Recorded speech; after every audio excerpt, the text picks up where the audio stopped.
Bueno, muy buenas a todas y a todos y bueno, pues vamos a empezar la unidad 6. Después de haber hecho las actividades que hicimos la semana pasada, empezamos con la unidad 6. La unidad 6 es la historia de la Tierra, el tiempo geológico, así que vamos a empezar introduciendo un poco este tema en el que vamos a abordar lo siguiente. En primer lugar, vamos a ver los mecanismos que hay de datar la edad de la Tierra, cuál es la edad de la Tierra. También veremos cuáles son esos de los dos tipos de datación, cuáles son los procedimientos que se desarrollan pues, para desarrollar y los principios en los que se basan para desarrollar esa datación, ¿de acuerdo? Y después vamos a ver lo que es el proceso de fosilización. Hasta ahí es hasta donde vamos a llegar con este vídeo. Seguiré haciendo a lo largo de la semana, pero con el vídeo que os hago hoy vais a tener suficiente como para poder hacer las tareas que hoy mismo, mañana a primera hora, vais a tener colgadas evidentemente en vuestro Classroom, ¿de acuerdo? Y que también vais a recibir por vía Seneca. Y evidentemente pues a lo largo de esta semana, en torno al miércoles jueves, haremos una videoconferencia para resolver cualquier duda sobre lo que voy a tratar ahora mismo aquí, ¿de acuerdo? Así que, bueno, pues empezamos un poco con lo que pretendemos para hoy, ¿de acuerdo? Bien, una de las grandes preguntas que se han hecho muchísimos estudiosos a lo largo de la historia ha sido precisamente cuál es la edad de la Tierra, ¿vale? Fijaros que en el siglo XVII hay un arzobispo que dice que la edad de la Tierra pues tiene, según él, porque ha ido contando las generaciones de reyes judíos y según basándose evidentemente en la Biblia, pues establece que la Tierra tiene concretamente 4.004 años. Bueno, afortunadamente pues hay científicos como Darwin, hay científicos también como, ya lo conocéis evidentemente por el tema de la evolución, porque lo hemos visto, el darwinismo, ya lo conocéis de antes, Huxley, un neodarwinista que también lo conocéis porque lo hemos estudiado en el tema de la evolución. Ellos se preguntan si la edad de la Tierra verdaderamente puede ser 4.004 años. Ellos establecen que una montaña tarda presumiblemente muchísimo más tiempo en producirse, y es más, desde la perspectiva darwinista, la evolución de una especie también va a durar mucho más tiempo que 4.000 años. En 4.000 años no le da tiempo a una especie a evolucionar y a variar hasta lo que conocían como variantes de las distintas especies, ¿no? Entonces, basándose en esas observaciones, establece que más que probablemente 4.004 años no son, pero siguen con la duda, con la incertidumbre sobre la edad de la Tierra. ¿Quién nos saca de dudas? Pues fíjense que es Marie Curie la que descubre la radioactividad y los isótopos radioactivos, que son los que definitivamente nos van a permitir descubrir la edad exacta de la Tierra. Para que os hagáis una idea, los isótopos estables van a ser elementos inestables porque van a tener pues, el núcleo cargado de energía, con una mayor carga de neutrones, y eso va pues conforme se van a ir desintegrando esos isótopos y transformándose en otros elementos químicos, pues va a pasar un tiempo. Dependiendo de qué tipo de isótopos vamos a estar hablando de un tiempo o de otro, y ese es el objetivo un poco que establece la radioactividad. Y de hecho, de ahí es de donde viene la posibilidad de descubrir finalmente la edad de la Tierra. La edad de la Tierra es aproximadamente, evidentemente, unos 4.500 millones de años desde que se produce, desde que se crea el planeta Tierra. Bien, ¿cómo se descubre esto? Bueno, pues hay dos tipos de datación que nosotros vamos a estudiar: la datación relativa y la datación absoluta. La datación relativa es, pues intentar conocer qué acontecimientos han sucedido antes y cuáles han sucedido después, sin saber exactamente la fecha, sin saber exactamente la edad concreta, simplemente saber que un acontecimiento tenía más edad que otra. Ahí, si os fijáis, en la imagen de la izquierda, tenemos que se ha colocado un libro verde, se ha colocado un libro morado, azul, se ha colocado un libro rojo, ¿no? Bueno, pues es obvio que el rojo es el primero que se depositó sobre esa mesa, y después se depositó el azulado, y después se depositó finalmente el verde, que es el último libro en depositarse. ¿Por qué se pone este símil? Este símil se establece precisamente para esclarecer cómo se disponen los estratos en el medio natural, es decir, cómo finalmente vamos a conocer los distintos estratos, los distintos sedimentos, y esos sedimentos pues van a tener mayor edad, evidentemente aquellos que se depositaron primero y que por lo tanto pues cuya ubicación se va a encontrar más en el fondo, excepto cuando hay determinadas excepciones que ya veremos. Pero en principio nuestra primera perspectiva, nuestra primera aproximación a la geología va a ser que todo estrato que se encuentra en el fondo va a ser el más antiguo. Hay otra opción, la datación absoluta es conocer una edad concreta, y para eso pues se tienen que utilizar los isótopos de los que hablamos, los isótopos que nos van a permitir, isótopos radioactivos nos van a permitir conocer una edad de una manera muchísimo más concreta, ¿de acuerdo? De hecho, si nos referimos a la datación relativa se va a basar en unos principios básicos. En primer lugar, en el principio del actualismo. El actualismo viene a decir que, digamos que todos los procesos que actúan sobre la superficie terrestre se supone que son los mismos que han actuado en el pasado. Es decir, imaginaros que nosotros observamos un lago y su sedimentación, si pudiésemos hacerlo a lo largo de miles de años, y ver cómo se sedimenta en un lago el sedimento en los últimos miles de años, sería exactamente igual, según el actualismo, que cómo se sedimentó un lago pues hace millones de años. Eso significa, si pudiésemos verlo ahora y de ahora en adelante, los próximos miles de años, pues veríamos que sedimenta igual que como sedimentó hace millones de años. Eso es el actualismo, es decir, que todos los procesos que actúan ahora se supone que se han producido también y han actuado de la misma manera en el pasado.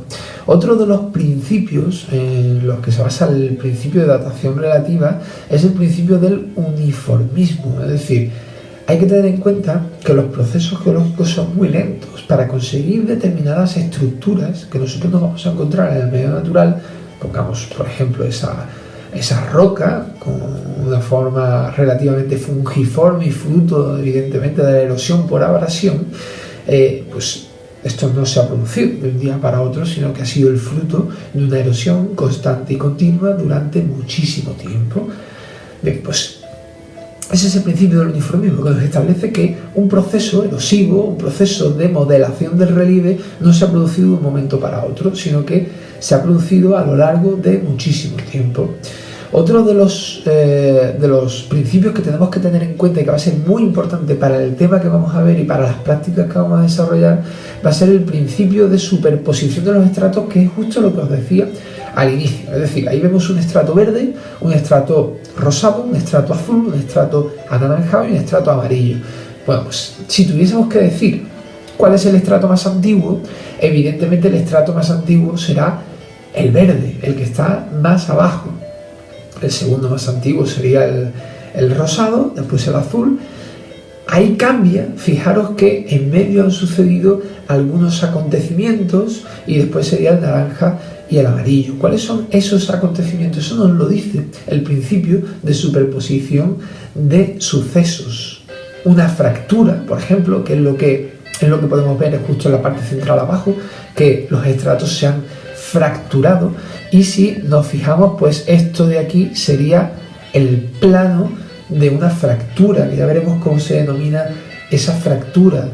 Pero bueno, está claro que esa fractura afecta a los estratos que son azul, rosado, naranja, el verde, pero al amarillo no, es decir, no le afectaría este plano de falla, que es la fractura, este plano de fractura, no llegaría hasta el amarillo, con lo cual quiere decir que el amarillo, la falla, la fractura, que se va a llamar falla, y lo vamos a ver a continuación, pues se ha fracturado previamente a depositarse el sedimento amarillo. Es el principio de superposición de los sucesos. Otro de los sucesos que podemos analizar en esta imagen es precisamente el plegamiento.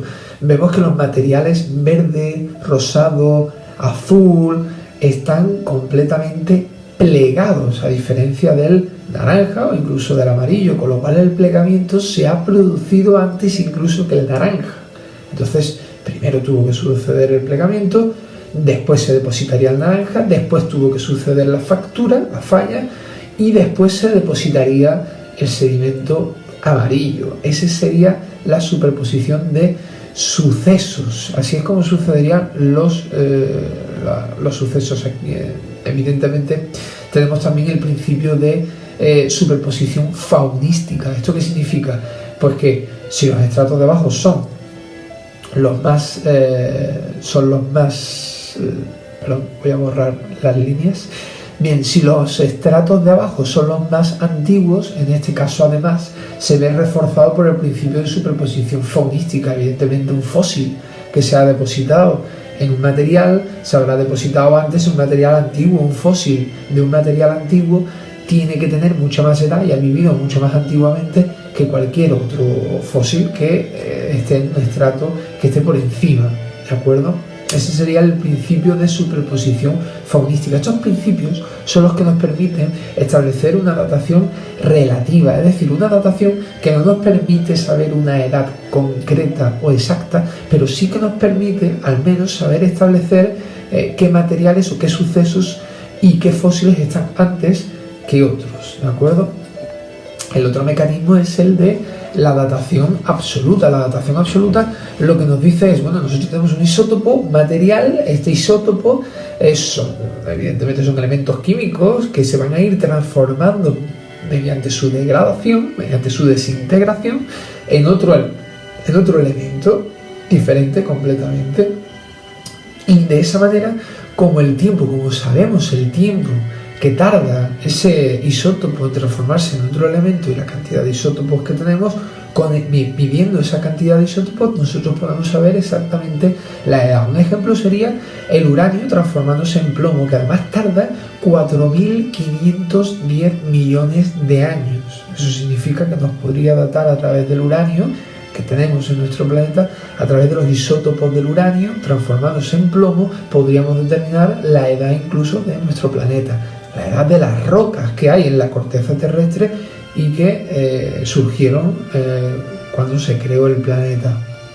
De la misma manera, hay otro, es decir, evidentemente cuando utilizamos el uranio como isótopo, estamos hablando de una datación que es muy antigua, estamos hablando de que se utiliza para estudios geológicos de la historia del planeta Tierra. Pero después tenemos otros isótopos como el carbono, que se transforma en nitrógeno. Todos conoceréis al carbono 14, que bueno, pues en este caso estos isótopos de carbono pueden tener un periodo de 5.730 años. Esto ya no se utiliza para saber periodos tan extensos como la edad de la Tierra o la edad de determinadas rocas de la corteza terrestre, sino que se utiliza más bien para la arqueología y para conocer, pues en todo caso, otro tipo de historia mucho más reciente de nuestro planeta. Bien, por otro lado, la datación, digamos que la datación va a depender en muchos casos también, como hemos visto, la datación relativa va a depender de los fósiles y por lo tanto tendríamos que ver cómo se produce el proceso de fosilización. Mirad, para que nos hagamos una idea, nosotros tenemos un lago, imaginaros un lago hace muchísimo tiempo, hace miles de años. Tenemos dos peces, tenemos una hojita que ha caído desde los árboles. Bien, ¿qué es lo que va a pasar? Bueno, esos peces van a morir, los peces van a morir y se van a ir al fondo. Veis que uno de los peces pues, va a acabar siendo degradado por la fauna que hay en el fondo. Bien, pero hay uno que va a acabar en un espacio que va a estar protegido. Al estar protegido este espacio, lo que va a conseguir es pues no ser devorado por el resto de la fauna. Eso no significa que el animal vaya a conservar a lo largo del tiempo sus partes blandas. De hecho, no es así. Es más, la hojita puede caer en el mismo espacio. Es para poneros un ejemplo de cómo se produciría un efecto de fosilización. Y en ese caso hay un espacio que va a quedar protegido de otra fauna que pueda degradar de una manera absoluta a lo que es el animal o el resto de la planta. Y entonces, ¿qué es lo que va a suceder a continuación? Pues que las partes blandas del animal van a desaparecer, al igual que de la planta.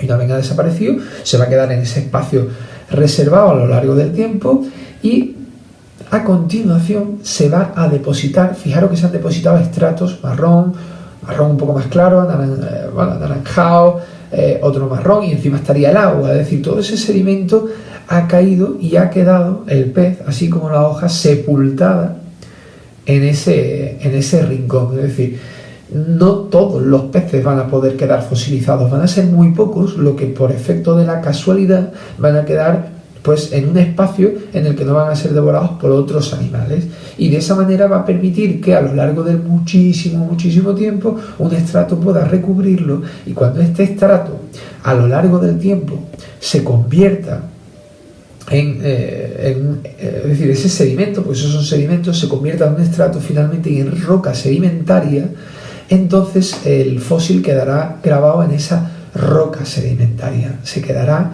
encajado en esa roca sedimentaria. ¿Cómo se produce la roca sedimentaria? Pues se va a producir evidentemente por la presión de confinamiento, vaya palabra, también se utiliza presión de confinamiento, presión litostática, que sería la presión que ejercen las capas superiores sobre las de abajo, y así se conforma la roca sedimentaria con su fosilización, ¿de acuerdo? Después el terreno puede sufrir modificaciones por efecto de la orogenia, por otros efectos tectónicos, se puede levantar, se puede doblar, etcétera, y finalmente también se va a erosionar. Fijaros la imagen de antes, que tenemos todo este estrato por encima, veis que todo el estrato queda por aquí encima, pero fijaros sin embargo que en la imagen siguiente ese estrato ya no está, ha sido erosionado. ¿Cómo se ha erosionado? Se ha erosionado precisamente por efecto de los agentes geológicos, como el viento, como el agua, etcétera. Bien, pues resulta que queda casi prácticamente a la intemperie ese fósil, que se puede recuperar. En el campo todavía se puede encontrar una cantidad ingente de fósiles en muchísimos estratos, en nuestras playas, etcétera. Se pueden encontrar fósiles en los que quedaría pues algo así, ¿no? Ese pescado, ese pez y esa hojita que habíamos visto que se habían depositado en el fondo del lago, ¿de acuerdo? Y finalmente, pues lo que tenemos es que los fósiles nos van a ofrecer información sobre muchos aspectos. Fijaros, los fósiles nos van a ofrecer información sobre las variaciones del clima. Las variaciones del clima son sumamente importantes. Y no solo eso, sino que nos vamos a poder informar sobre cómo vivieron estos animales en el pasado, bajo qué condiciones ambientales vivieron, ¿no? También nos pueden determinar los fósiles marinos. Podemos encontrar un fósil marino en una zona continental. Nos pueden determinar que el mar ha tenido una transgresión, es decir, que el mar ha subido a unos niveles en los que en la actualidad no están. Entonces nosotros nos podemos encontrar, por ejemplo, este fósil que vemos aquí, el de un pez, en una zona pues del interior de un continente o del interior de un país. Eso representaría que esa zona del país en su momento estuvo pues llena de agua y llegó el nivel del mar hasta esa zona. Después pues se produjo una regresión y bajó el nivel del mar, pero el animal se quedó fosilizado en esa zona. Incluso nos pueden ofrecer información sobre la distribución geográfica, la situación geográfica de los continentes. Pues hay un fósil muy característico que es el de Mesosaurus. Son fósiles, nos pueden ofrecer información precisamente sobre eso, sobre la situación en que se encuentran los continentes, y el Mesosaurus fue un reptil terrestre que bueno, pues fosilizó y se pudieron encontrar fósiles en las zonas que veis, tanto de Sudáfrica como de las zonas de Sudamérica y varias zonas de Sudamérica, lo cual indica que más que probablemente pues ambos continentes, y ya lo sabemos a día de hoy porque se conformó el Pangea, pues sabemos que estuvieron juntos. Pero es una prueba más, la prueba de los fósiles, una prueba más de que verdaderamente esos continentes estuvieron juntos en algún momento, estuvieron unidos en algún momento de nuestra historia. Bien, esto es para empezar el tema, es información que necesitáis para hacer los ejercicios que vais a encontrar en Seneca, que vais a encontrar en Google Classroom y que vais a tener que entregar para finales de esta semana. Van a ser ejercicios muy sencillos, ¿vale? No van a ser actividades ni tareas, sino que van a ser ejercicios, propuestas cerradas, que no tienen mayor dificultad, que son respuestas relativamente rápidas, relativamente cortas, pero eso sí, teniendo que razonar todas las respuestas. Y como la tarea se va a entregar el viernes, pues podemos hacer una videoconferencia el jueves para resolver cualquier tipo de duda que podáis albergar al respecto de los ejercicios o al respecto de esto que acabamos de ver, ¿de acuerdo? Y en la videoconferencia del jueves intentaré tener algún vídeo más colgado para poder resolver algunas dudas más de lo que vamos a hacer durante esta unidad, ¿de acuerdo? Bueno, mucho ánimo, mucha fuerza y espero que todas y todos estéis muy bien en estos días de confinamiento en casa, que estéis manteniendo ese confinamiento y que lo llevéis pues lo mejor posible, intentando cultivar la mente, el cuerpo también, haciendo un poco de ejercicio, comiendo sano y bueno, pues afrontando lo que nos está sucediendo para que pronto podamos salir de ello y podamos reencontrarnos en las clases presenciales, que es lo que todos queremos, acabar con esta situación y encontrarnos en unas circunstancias y una situación de normalidad. Os mando un saludo enorme y